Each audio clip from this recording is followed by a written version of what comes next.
that bin Laden separated his leaders, spread them around because he expected an attack, and there was no response.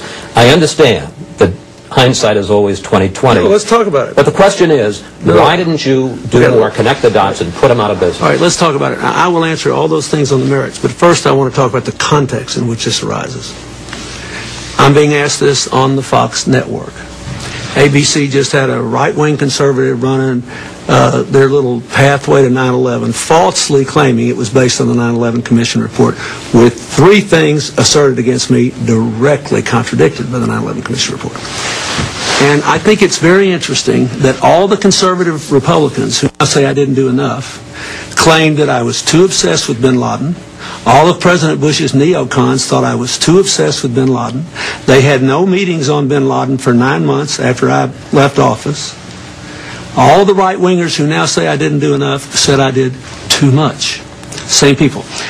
They were all trying to get me to withdraw from Somalia in 1993 the next day after we were involved in Black Hawk Down, and I refused to do it and stayed 6 months and had an orderly transfer to the United Nations. Okay, now let's look at all the criticisms.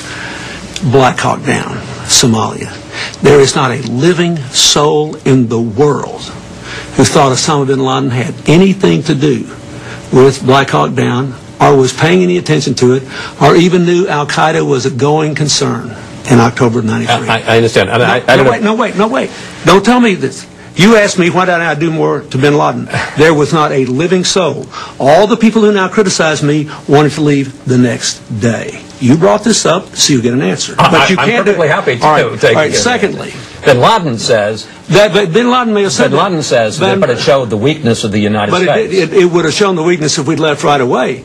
But he wasn't involved in that. That's just a bunch of bull. That was about Muhammad Aidid, a Muslim warlord, murdering 22 Pakistani Muslim troops. We were all there on a humanitarian mission. We had no mission, none, to establish a certain kind of Somali government or keep anybody out. He was not a religious fanatic. There was no Al-Qaeda. With respect, if I may, instead of going through 93 and 96... No, you ask it. You brought it up. May I ask you a general question, and then you can answer? Yeah. The 9/11 Commission, which you talked about, and this is what they did say, not what ABC pretended they said. What did they say? They said about you and President Bush, and I quote, "The U.S. government took the threat seriously, but not in the sense of mustering anything like the kind of effort that would be gathered to confront an enemy of the first, second, or even third rank." First of all, that's not true with us and bin Laden. Well, I'm telling you, that's what the 9/11 Commission said. Let's look at what Richard Clark said. Do you think Richard Clark has a vigorous attitude about bin Laden?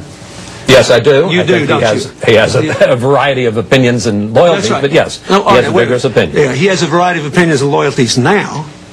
But let's look at the facts. He worked for Ronald Reagan. He was loyal to him. He worked for George H.W. Bush. He was loyal to him. He worked for me, and he was loyal to me. He worked for President Bush. He was loyal to him. They downgraded him and the terrorist operation.